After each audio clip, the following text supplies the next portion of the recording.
You don't trust me. That's what she said. Not as a question, not even as an accusation, more like a conclusion. Like she had already decided what the problem was, and I was just supposed to agree.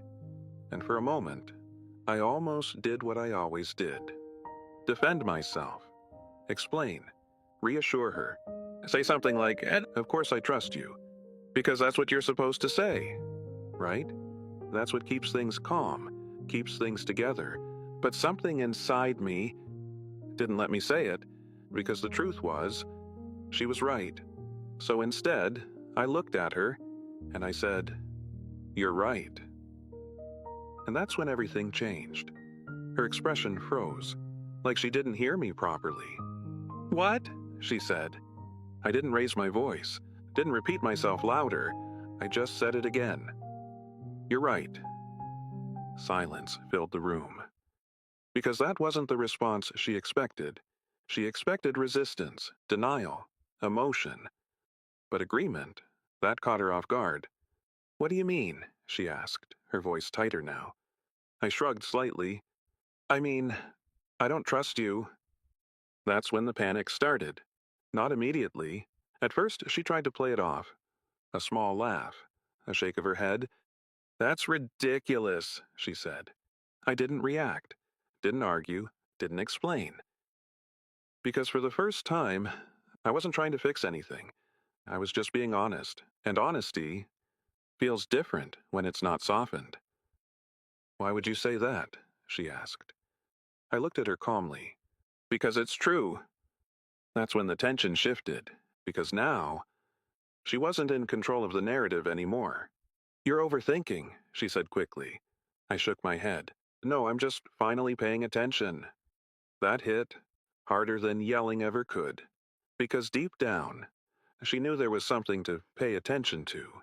Her name was Rachel. We had been together for 5 years, married for 3, and somewhere along the way, trust stopped being automatic.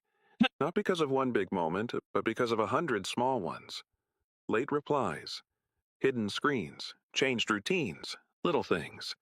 The kind of things you can ignore. Until you can't. And I had ignored them. For a long time. Because I believed something simple. If you love someone, you trust them. But what I didn't realize was trust isn't something you force. It's something that either exists or it doesn't. And in our case, it didn't anymore. "You're being unfair," she said, her voice rising slightly. I nodded. "Maybe. But I'm also being honest." That's when her composure started to crack. "Where is this coming from?" she asked. I paused for a moment, then said quietly, "From everything you thought I wasn't noticing." Silence. Because now, she knew.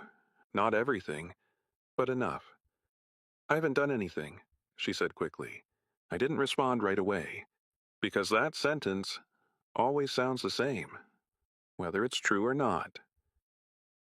"I didn't say you did," I replied. She blinked, confused. "Then why don't you trust me?" I looked at her. "Because I don't feel like I know you anymore." That one landed. Because trust isn't just about actions, it's about connection. And somewhere along the way, that connection had disappeared. "You're making this bigger than it is," she said. I shook my head. "No, I just stopped pretending it's smaller." And that's when the panic became real. Because she realized something important. This wasn't an argument she could win because I wasn't arguing. I was done. "You're going to ruin this over nothing," she said. I let out a small breath. "No," I replied. "It's already ruined." Silence filled the room again. Heavier this time. "I can fix this," she said quickly. I looked at her. "Fix what?" She hesitated, because she didn't have an answer. Not a real one. "Whatever made you feel this way," she said. I nodded slowly. "That's the problem." "What?" she asked. "You think this is about how I feel." Her expression shifted. "It's not," I continued. "It's about what's actually there, and what's not. And right now, There's no trust. Tears filled her eyes. Please, don't do this, she whispered. I didn't respond, because there was nothing left to say. No explanation would fix it. No apology would rebuild it. Because once trust is gone, you don't argue your way back to it. You just notice the absence and decide what to do next. I didn't think you'd react like this, she said softly. I nodded. That's because you thought I'd keep pretending. That broke her, because she had relied on that version of me, the one who overlooked things, the one who stayed quiet, the one who chose comfort over truth. But that version was gone. And now, she was facing someone different, someone who wasn't afraid to say it. I don't trust you, and mean it. Can we try again? She asked, barely above a whisper. I looked at her for a long moment. Then I shook my head. You can't restart something that was already falling apart. Tears streamed down her face. And you can't rebuild something that you were slowly breaking.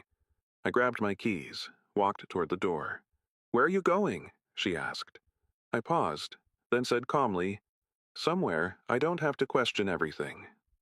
And with that, I walked out. No yelling, no anger, just clarity.